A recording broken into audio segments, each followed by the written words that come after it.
आते आते सब्जी लेके आओ, ये काम करो, मतलब करो। शरीर को तकलीफ होता है, परंतु उसी से तुम्हारे आत्मिक जीवन की ऊंचाई बढ़ती है। हालेलुया। हमको जो बोलता है हम करते हैं, कोशिश करते हैं। और इस चक्कर में लोग अंधाधुंध कर्जा देते हैं। अरे सामने वाले को ढोपटते रहो। इसलिए जो काम सुनता है ना, उसको काम पर काम देते हैं। और 2-4 बार यदि वो डूब मारना सीख ले तो सामने वाला बोलता यार ये काम नहीं करता, इसलिए लोग उससे दूर हो जाते हैं। जो काम करता है उसको और ज़्यादा काम थोपते हैं, और जो काम नहीं करता है, जैसे भैंस छत्ता देख के बिचकती है ना, वैसे आदमी यार ये सुनता ही नहीं, काम करता नहीं, मेरे को उल्टा ही ड्यूटी दे देता, इससे दूर ही रहो भैया। जिससे इंसान दूर हो गया, खुदा तुम्हारे पास रह के क्या करेगा? इंसान की निकटता ही तो ईश्वर की निकटता है ना। हाँ? अब सब तुमसे बिछड़ गए हैं, तुम इकलौते इंसान हो जिसकी कोई दोस्ती नहीं है। अब बताओ तुम्हारे दोस्ती नहीं तो प्रभु कहता है यार तेरे तो दोस्ती नहीं, मैं भी नहीं करता तेरे संग, क्योंकि प्रेम में तो परमेश्वर रहता है।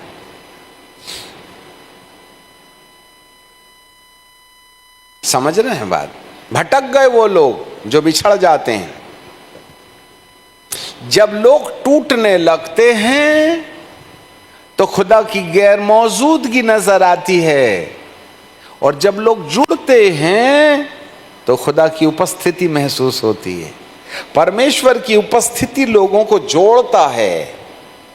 धन है वे जो मेल कराते हैं, वो परमेश्वर के पुत्र ठहरेंगे। जब लोग तुमसे जुड़ते चले जाएं, अकारण जुड़ते चले जाएं, तो मान के रखना परमेश्वर तुम्हारे साथ खड़ा है। और जब कभी तुमसे लोग टूटना शुरू हो जाएं, तो मान के रखना खुदा ने आपका दामन छोड़ दिया है। एक दिन तुम अकेले बचोगे। And that is the signal that you have lost it. You are fallen down in the presence of Almighty God. तुम परमेश्वर की उपस्थिति में गिर गए। दारू नहीं पी रहे तो क्या फर्क पड़ा, चोरी नहीं कर रहे तो क्या फर्क पड़ा, पर लोग तुमसे टूट गए हैं। समझ में आ गई? जब ईश्वर रहता है तो प्यार आता है, और जब प्यार आता है तो मित्रता बढ़ती है। सिद्ध ज्ञान उसको रखो,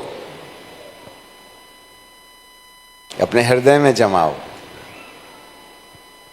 फिर अगले पड़ाव में बताएंगे आपको। तो मैं क्या करना चाहिए? सुनो, एक लाइन और बता देते हैं। मान लीजिए कोई एक ही बात है कि जो अपनी जीभ को बुराई से रोके रखे वो अपना अच्छा दिन देखे। क्योंकि जो कोई जीवन की इच्छा रखता है और अच्छे दिन देखना चाहता है, वह अपनी जीभ को बुराई से रोके रखे। चल आज ये पद सब लोग हमारे पीछे बोलिए। जो कोई जीवन की इच्छा रखता है,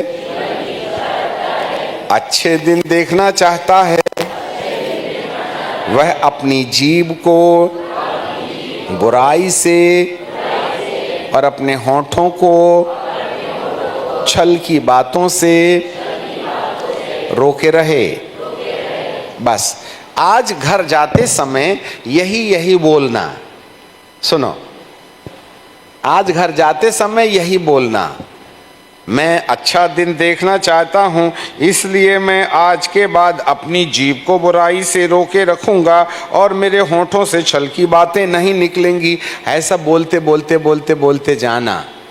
जितने हर 4 कदम, एक कदम में तो नहीं होगा, हर कदम यहाँ से जाते बराबर जितने 100 बार आप घर पहुँचते इसको बोल सकते हो। बीच में गुटरगू नहीं करना, यही बोलना, मैं अच्छा दिन देखना चाहता हूँ, मैं अच्छा दिन देखना चाहता हूँ, इसलिए मैं अपनी जीभ को बुराई से रोके रखूँगा। मैं अच्छा दिन देखना चाहता हूँ, अपने जीभ को बुराई से रोके रहूँगा। मैं अच्छा दिन देखना चाहता हूँ। और जब आप घर पहुँचोगे तो रट्टू तोता सामान तुमको याद आ जाएगा। ठीक है कि नहीं? ओके। अब इसके बाद में आप जब घर में जाइएगा, जब कभी भी आपको खाली समय मिलेगा तो खाना खा लिए, क्या कर रहे हो, खा लिए, आज क्या पढ़े थे, मैं अच्छा दिन देखना चाहता हूं, अपनी जीभ को बुराई से रोके रखूंगा। ये क्या होता है अच्छा दिन? कौन सा वाला अच्छा दिन? दो प्रकार के अच्छे दिन होते हैं। एक अच्छा दिन भौतिक संसार में, कार आ गई, बीवी आ गई, टीवी आ गई, दौलत आ गई, धन आ गया, नाम आ गया, मान आ गया, मर्यादा आ गई, पैसा आ गया, अमका आ गया, ढमका आ गया। अब तो अच्छे दिन शुरू हो गए हैं। और एक और अच्छे दिन है जब पवित्र आत्मा के द्वारा आपके अंदर आनंद आ गया, शांति आ गया, प्रेम आ गया। अब आप दूसरों पर दया कर सकते हैं। दूसरे यदि ऊंची आवाज से बोले तो हम तत्काल नाराज नहीं होते हैं। ये अच्छे दिन हैं। आत्मिक जीवन के अच्छे दिन और शारीरिक जीवन के अच्छे दिन। आज लोग शारीरिक जीवन के अच्छे दिन देखने के लिए आत्मिक दिन के अच्छे दिनों को भूल जाते हैं। काम धंधा रोटी कपड़े के चक्कर में दुआई करना भूल जाते हैं। फिर रात को आता, रात को 12 बजे शैतान, और सुबह उठ के अपनी पत्नी के ऊपर में लोटा पटक दिए। अब टेंशन में सोए थे, फोड़ दिए सिर। और जब खून देखा तो खुद ही घबरा गए। फोड़ते समय समझ में नहीं आया, अब खून देख के घबरा रहा है। लग गया क्या? तू अंधा है? नहीं लगा, दिख रहा है आधा लीटर खून बह गया। लगा तेरे को क्या? और तो नहीं लगा, तू ऊपर से टपका दिया, तेरा बाप ऊपर से खून। मारते हो लोटा पत्नी को और कहते हो लग गया क्या? अरे वाह! अब ले जाओ बेटा हॉस्पिटल, नहीं तो पुलिस केस बनेगा। अब पत्नी को, जी गिर गई थी, बोलना चौखट लगी थी, लोटा नहीं लगा।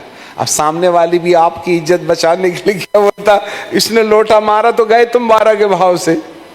तो क्या बोलते, जा रही थी तो पैर मेरा साड़ी में फंस गया तो खटाक से ना वो चौखट लग गई। वाह रे वाह! पति को बचाने के लिए सामने वाले ने ऊपर से कर्जा ले लिया, झूठ बोल के। इतनी इज्जत कर दी है आपकी पत्नी। याद रखना,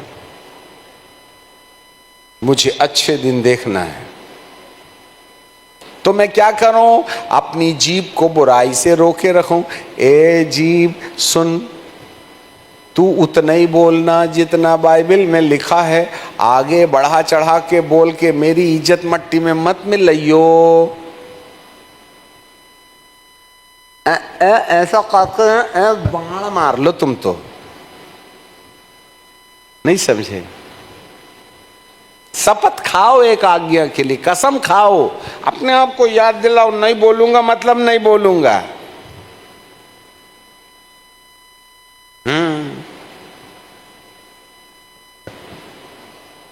ये जीव इतनी आसानी से कंट्रोल में आने वाली नहीं है। नरक कुंड की आग है। भवचक्र में आग लगा देती है। इसलिए काम की चीज पकड़ा है प्रभु ने। समझ में आ गई? बोलो ना, वचन बोलो, यशैया बोलो, भजन बोलो, नीति वचन बोलो। तुम्हारे चर्चा का विषय वचन रहे, देखना तुम्हारे मन के अंदर कितनी शांति आएगी। ये है भटकाव से बचने का तरीका। अपनी जीभ को कंट्रोल करोगे, अपनी आंखों को ऊपर नियंत्रण रखोगे, अपने दिमाग में उल्टा सीधा कचरा आने से रोक के रखोगे तो आपके कान के पर्दे को कीड़े नहीं खाएंगे, है ना? बड़ों का आदर कर। हजारों हैं जी, हजारों। आज तो एक ही बोला है हमने। सारी बातों को अपने मन के अंदर वचन को अधिकाई से बसने दो। सिद्ध ज्ञान वाला वचन, सुसमाचार वाला वचन नहीं, प्रतिज्ञा वाला वचन मात्र नहीं, और मारा गया गाड़ा गया वाला वचन मात्र नहीं, वरन वह वचन जो आपको अनुशासित करता है वो कहाँ है? आप तो दूसरों को प्रचार करने वाला वचन काम में लाते हो, तुमको सिखाने वाला वचन कहाँ है? और जो जिससे तुम सीखते हो वही सिद्ध वचन है, और वही तुम्हारी जिंदगी का लंगर है। आपको जानकारी मिले, इतने बीते 46 सालों में हमारी गाड़ी कभी नहीं भटकी। उतार चढ़ाव आया, गलती हुई हमसे, गुस्सा हो गए, लड़ लिए, झगड़ लिए, दायां बायां कर लिए, पर तो हमारी गाड़ी पटरी पर है, क्योंकि मैं इस बात का ध्यान रखता हूं कि जो मुझे कहा गया, हाँ, उसको मैंने मानना है। गलती होती पर पश्चाताप करते भी आता है ना, छोटा बन के हाथ जोड़ते भी आता है। यह है लंगर आपकी जिंदगी का जहाज का, कभी नहीं भटकेगा। आत्मा को प्राप्त करने के बाद भी यदि कोई जानबूझ करके पाप करता रहे तो फिर उसके लिए कोई बलिदान बाकी नहीं है। फिर से पढ़ के खत्म करेंगे इब्रानी की किताब को 6वें अध्याय में। हमारे पीछे बोले यदि वे, नहीं थोड़ा ऊपर से 4वें पद से, हाँ, क्योंकि जिन्होंने, ऊंची आवाज से बोलो, क्योंकि जिन्होंने एक बार ज्योति पाई, जो स्वर्गीय वरदानों का स्वाद चख चुके हैं और पवित्र आत्मा के भागी हो गए हैं, यदि वे और परमेश्वर के उत्तम वचन और आने वाले युग की सामर्थ्य का स्वाद चख चुके हैं, यदि वे भटक जाएं तो उन्हें मन फिराव के लिए नया बनाना अनहोना, कठिन, मुश्किल, असंभव है। यदि आपके लिए ये बात असंभव होगा तो प्रभु जी का काम ही खत्म हो गया। पर लिखा जरूर असंभव है, पर ये संभव हो सकता है। या तो पहले ही नहीं गिरना था, जो पहले ही नहीं गिरे होते तो ज्यादा अच्छा था। अब जो गिर गए हैं उनको कीमत ज्यादा देना पड़ेगा। अब एक और थोड़ा सा कड़वा वचन है, उसी को इब्रानी की किताब 10वां अध्याय 26 पद को निकालें और फिर पढ़ के बंद कर देंगे। Hebrew chapter 10 and verse 26। क्योंकि सच्चाई की पहचान प्राप्त करने के बाद यदि हम जानबूझ करके पाप करते रहें तो पापों के लिए फिर कोई बलिदान बाकी नहीं है। लो साहब, इसलिए भटकने से पहले नहीं भटको तो ज्यादा अच्छा है, क्योंकि भटकने के बाद वापस लौटने में थोड़ा समय लगेगा। इसलिए ना भटके तो ज्यादा अच्छा है, और भटक गए तो थोड़ा कठिन है। हाँ, हमारे पीछे बोलिए, हाँ, दंड का एक भयानक वाट जोहना, जो आग की ज्वाला बाकी है और विरोधियों को भस्म कर देगा। हाँ, एक आग की वाट जोहना। सच्चाई को जानने के बाद भी यदि कोई जानबूझ करके गलती करता है तो हमारे प्रभु कहते हैं मैं अपने लहू से तुम्हें अब ना धोऊंगा। इसलिए अनजाने में गलती हो गई तो पॉसिबिलिटी है, परंतु जानबूझ करके यदि कोई गलती कर रहा है तो कोई बलिदान बाकी नहीं है। और आगे लिखा है इसके लिए एक भयानक वाट जोहना है। और भयानक का मतलब होता है आग, जो कभी बुझने की नहीं, मतलब नरक की आग। इसलिए आज्ञा तोड़ करके अपनी मनमर्जी करने वालों, आपको इस आग से कोई नहीं बचा सकता, क्योंकि जिसने बचाने के लिए आया था वो खुद ही हाथ समेट के बैठा है। कोई बलिदान बाकी नहीं है। और तुम कलंक लगाते हो मुझ पर। जिसने मेरी रोटी खाई उसने मुझ पर लात उठाई।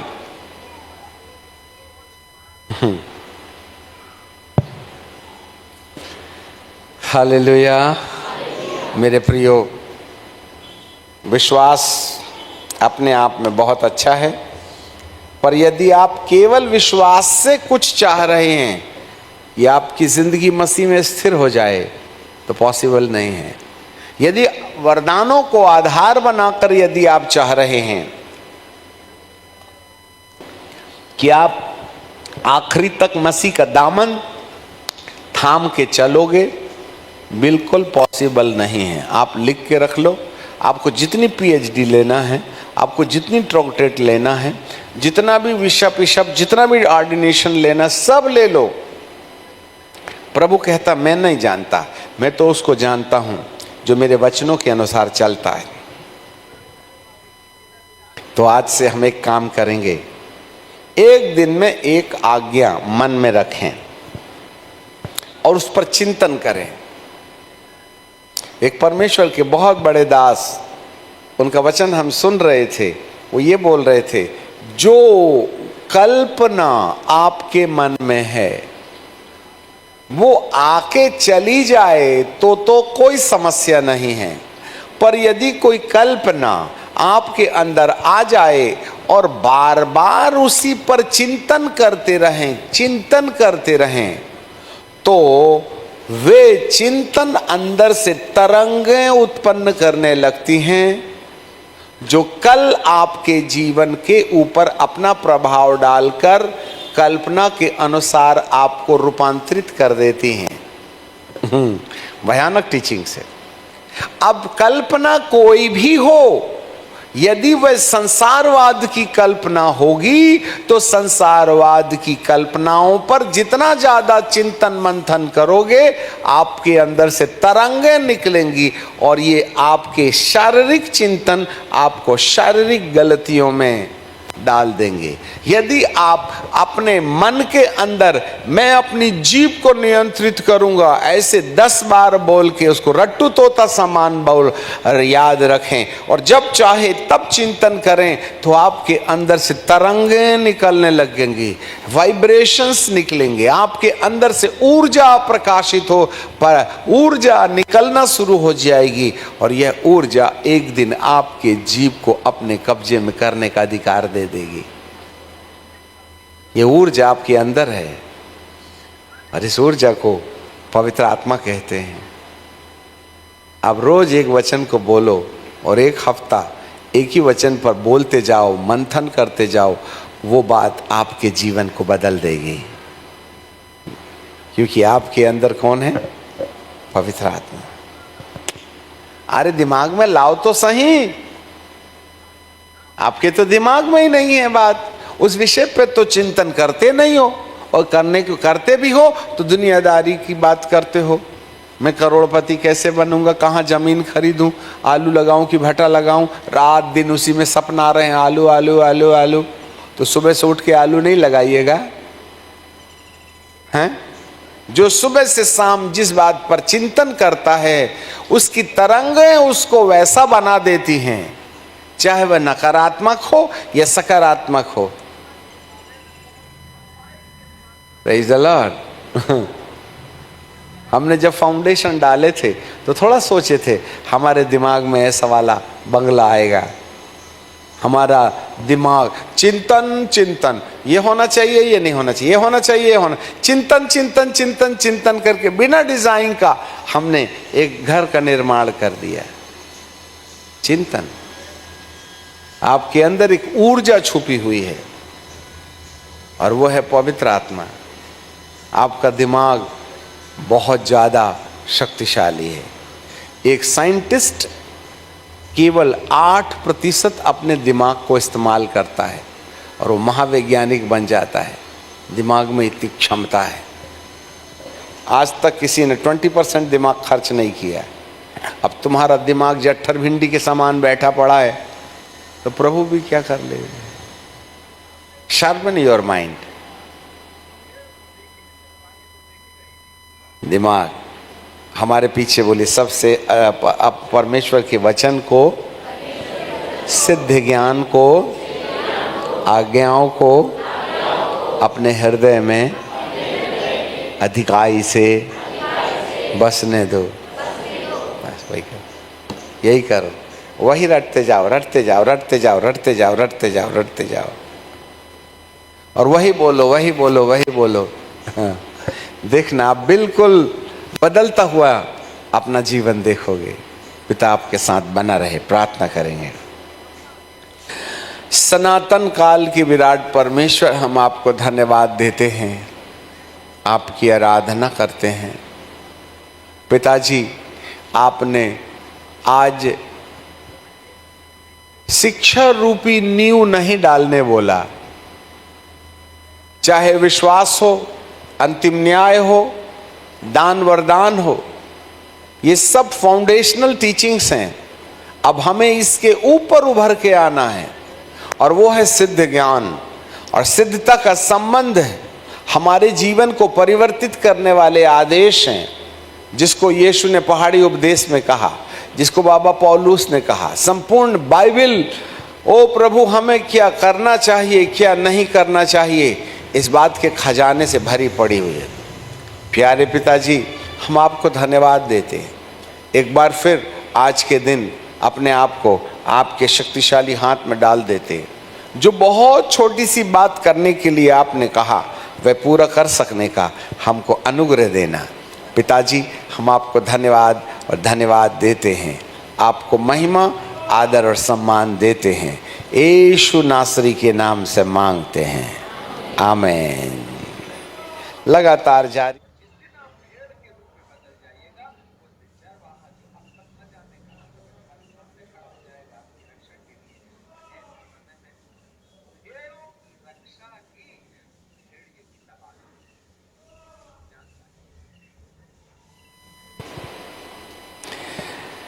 समस्त प्रभु प्रेमियों को सूचित करते हुए हर्ष होता है कि परमेश्वर पिता ने Episcopal church in India council के तत्वाधान में प्रेरिताई और भविष्यवक्ताई दर्शन और अभिषेक के आधार पर बेहतर आत्मिक शिक्षा देने का मन परमेश्वर ने अपने दास को दिया है।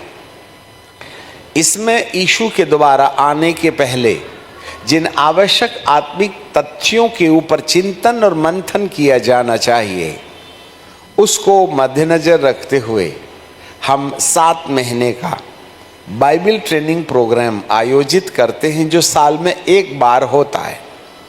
और 1 जुलाई 2026 से यह प्रथम सेशन और अंतिम सेशन इस वर्ष का आरंभ होगा, जो 7 महीने तक चलता रहेगा। और जनवरी के अंतिम सप्ताह या फरवरी के आखिरी तक, प्रारंभ तक ये सभाएं समाप्त हो जाएंगी, जिसमें 2 पावर मिनिस्ट्री और 2 क्रूसेड्स होंगे। इसलिए जितने प्रभु प्रेमी लोग हैं, इस सत्र में अभी से अपना नामांकन करवाएं, हमारे पते पर फ़ोन करें। 1 जुलाई से ये बाइबल स्कूल पुनः आरंभ होगा। लिमिटेड सीट्स हैं, आप अभी से तैयारी करें। याजक लोग इसको नोटिस के रूप में दे दें। हमें बुलाए और चुने हुए लोग चाहिए जो बाइबल को गहन अध्ययन के रूप में, प्रकाश की दुनिया, परमेश्वर की आँखों से परमेश्वर के वचन को समझना चाहते हैं। तो प्रकाशनों का भंडार इस 7 महीने में आपको प्रकाशित किया जाएगा। इसलिए जवान युवा युवतियों से आग्रह है कि वे अभी से तैयारी करें, अपने अगुओं से परमिशन लें और हमारे जो दस्तावेज हैं उसको पूरा करने का जल्दी से जल्दी प्रयास करें, जिससे कि आपको उचित समय पर एडमिशन प्राप्त हो सके, आपका दाखला हो सके, ऐसी उम्मीद करते हैं। प्रभु आपके साथ बना रहे। फिर मुलाकात होगी 1 जुलाई से 7 महीने का बाइबल अध्ययन आरंभ होगा, जिसमें पर्सनली हम भी अपनी गहन तपस्या आपके सामने रखेंगे और अन्य शिक्षक भी आपके सामने होंगे। पिता परमेश्वर आपके साथ बना रहे। फिर मुलाकात होगी। सबको जय मसीह की। Praise the Lord. Bye bye.